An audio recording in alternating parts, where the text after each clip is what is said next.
So you mentioned earlier, I think you were at a conference, and ethics is part of the conversation here. Now, the use case that you've laid out here seems fairly benign. You're talking about querying existing municipal codes and ensuring that you're getting easy access to the public or whoever may need it. But what are some of those ethical considerations that you've had to consider, either with the applications that you have today, or maybe some of the things that are in the pipeline for you in the future?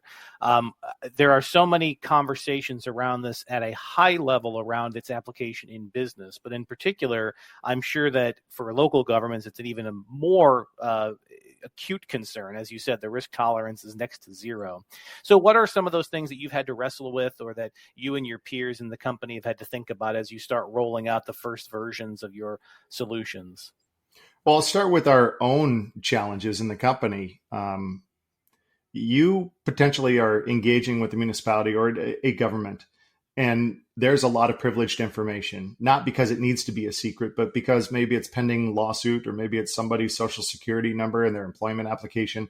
There's information that shouldn't be shared publicly. But in order to get context around those documents, you do need to do some analysis. And so, what is the chain of custody of confidentiality in documents or in records, and who within an organization that's providing that can access that information? Can an intern access it? Can anybody access it? And so there are a number of security concerns for the work that we are building out that need to be understood. And we really feel that this is one of our value added pieces, or our strategic advantages in this industry, is that we are aware of at least the confidential nature of many of these documents, where an outsider may not even realize the role of litigation in local government. I would say when you start moving outside just our inside use case, the way I talk to governments about it, especially at these conferences when I have an opportunity to speak on ethics and AI and how AI and governance works, is that my sincere belief is that AI doesn't necessarily create the ethics issues, it magnifies them. And those ethics issues are the same things that we face ourselves when we're analyzing things on paper. Is our worldview informs our policy. I'm going to tell a quick story, and it's going to circle back on this, if you don't mind. Go ahead. In the city of Orting, silly string and stink bombs are outlawed, according to our ordinance that was written 50, 60, 70 years ago. So in that time, this was clearly a big issue, but cities, states all across the U.S. have these kind of vestigial ordinances that don't make sense. Like, you can't drive a black car on Sunday in Denver kind of ordinance. And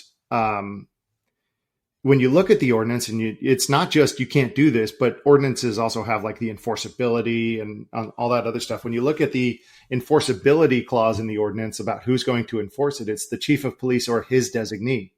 He shall be responsible for affecting fines and all that other stuff. It's if you take that and you read it, it assumes that the chief of police is going to be a man at that date and all days forward. And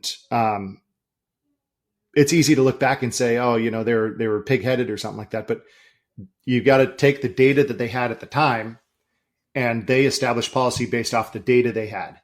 So it's that argument that you got to take things in context. Right now, we have a limited data set when we craft policy, even without AI. We're trying to build policy. We have a limited data set. We create a policy. And then sometimes, I've been elected for 12 years. Sometimes you look back and go, oh man, we really got that one wrong. But you've got to move forward, and you can adjust in hindsight. But it speaks to the bias of data.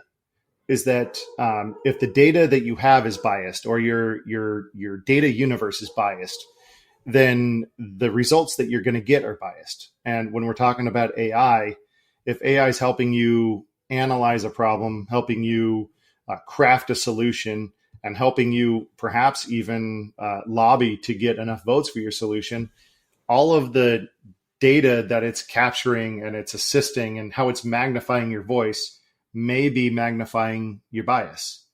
And that's something that I think policymakers have to be cognizant of. And you can't effectively regulate against bias, I think, very well.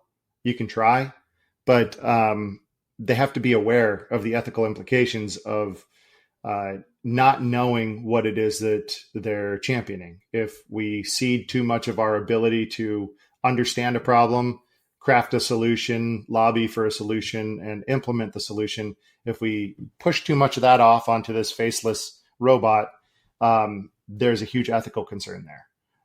It takes the ethical, what do they call it? It takes the plausible deniability away from you into you were just simply lazy and let something else write it for you and campaign for you. And now we've had this biased implementation, and you can't blame you're trying to blame the AI for it. And so, I think the solution to some of this bias is, of course, education, but is making sure that there are intermediaries, that there is ultimately I call it the chain of liability, but the buck has to stop with human.